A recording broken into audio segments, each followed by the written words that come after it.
Wild ways to woo your ex on the next Oprah Winfrey Show.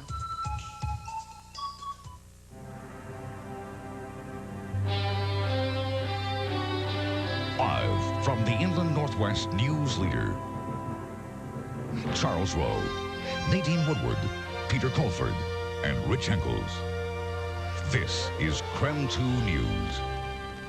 Rising numbers of stray and unwanted dogs and cats have put some North Idaho animal lovers on the offensive.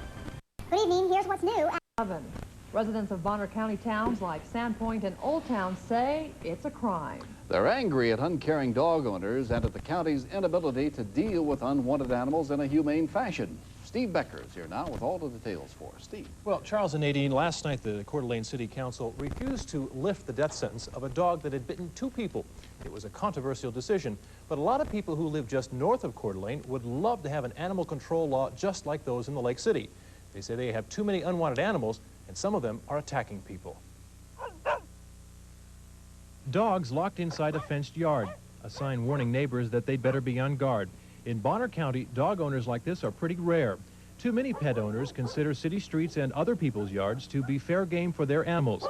In places like Old Town, Idaho, near Newport, the problem is getting serious. Thousands of animals are abandoned or left unattended every year in Bonner County.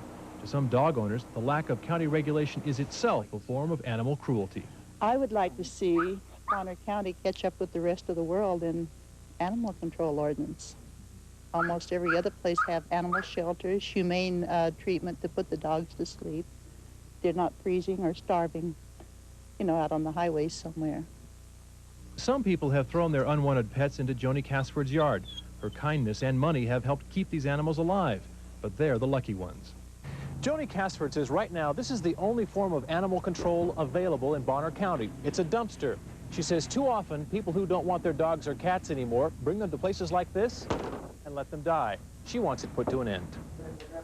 Supporters of tough animal control laws put a group of Bonner County officials on the spot in their search for solutions. But these people are angry about more than just neglected dogs. This little girl nearly lost an eye in an attack by a vicious dog, but her family has no legal recourse against the dog's owner, and she isn't the only one. I'd give him a chance. It just started. God, Bob. Yeah, and it just stopped. He just admitted there's nothing there to take care of the dog bit, didn't he? Yes or no? Common sense is going to prevail, okay? And really? County officials say they've got a new set of regulations that should solve the problem, but they admit they don't have the money to pay for it. Right now, we're under very serious budget constraints, and the Sheriff's Department is stretched to its limits right now. We just finished a fairly lengthy, serious budget session, and I don't see any money in our budget this year or next year for animal control. And as long as Bonner County has no control over its finances, it will probably have little control over its streets. Right now, it is up to the Bonner County Sheriff's Office to investigate dog attacks and reports of stray animals. But sheriff's officials say they just don't have enough people to respond to every dog bite call. Well, hopefully a dumpster won't take the place of an animal being spayed or neutered. It won't. Unfortunately, the problem in a lot of rural counties in North Idaho is that the county takes dumpsters and sets them in remote areas so that families in those areas can leave their garbage there. Unfortunately, there seems to be a fairly large group of people who will take live pets and put them into those dumpsters and let them die. Boy, that's callous. Very unfortunate. All right, thanks a lot, Steve. Well, as Election Day moves closer, candidates are facing off on the issues. Tonight, incumbent County Commissioner Pat Mummy and her Republican opponent, Phil Harris, fielded questions on several issues from grass burning to needle exchange programs to consolidation of city and county government. The plan is followed. Because the plan was developed, we are one citizenry. We're all one people. The consolidation, if the city passes, this may be the time that we're going to reach out and grab each other by the hand and maybe hug each other and say, we love you. Let's see what we can do now to make it better. Let's work together. Let's consolidate. But Pat Mummy says if voters choose to incorporate the Spokane Valley, plans to consolidate could be delayed. Desire to consolidate, and you think that's your goal, a new incorporated city would make it much more difficult, because certainly a new city would be struggling for quite a long time to get their act together, how they're going to do things. So I certainly think it would put on hold any kind of consolidated effort for probably several years. Tonight's forum was sponsored by the League of Women Voters and the American Society for Public Administrators.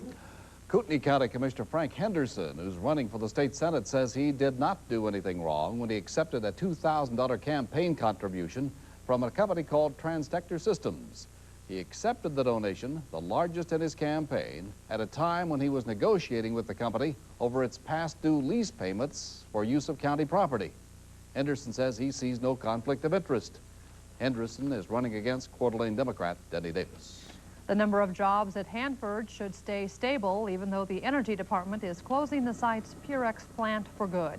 Energy Secretary James Watkins visited the reservation today. He says the nation already has plenty of plutonium for weapons production, and he's committed to building a new $220 million research center there. Industrial groups, we have opportunities here that are unlimited. So we have finished our production work primarily at Hanford, and now we have exciting new technologies that the nation and the world needs, and I want Hanford to be the flagship. And so we must look at this realistically as a glass half full, and the opportunities to fill it are immense. Watkins says he is also committed to cleaning up radioactivity on the site. He is scheduled to meet with Governor Booth Gardner tomorrow on the issue. Oregon tonight pulled the plug on any more activities with the Northwest Power Planning Council. Governor Goldschmidt is unhappy because an Oregonian has never been chairman of the council and because the council was holding closed-door meetings. The Northwest Power Planning Council, created by Congress, plans electrical power, fish runs, and wildlife for Washington, Idaho, Montana, and Oregon. Idaho homes are nearly twice as likely to have unhealthy levels of radon gas than the average American home. So says the Department of Health and Welfare. Nearly 1 in 5 Gem State homes has unhealthy levels of the odorless, invisible gas. Radon is one of the leading causes of lung cancer. Tonight, the Spokane families without a home following a fire in their Haven Avenue residence. That fire started around 2 this afternoon and distracted drivers on nearby Interstate 90.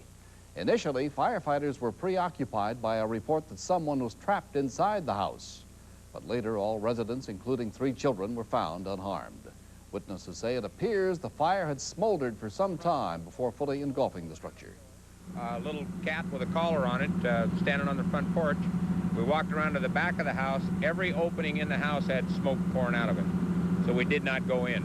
Within just a matter of a few minutes, the flames started rolling out. You could see the whole inside of it was gone. Tonight, Spokane investigators are still trying to determine the cause of that fire. Safeway workers in Walla Walla have voted to walk the picket line. That vote coming down tonight. In Spokane, employees have been on strike for 4 days now. Last night, the store in Ephrata voted to join in the labor dispute.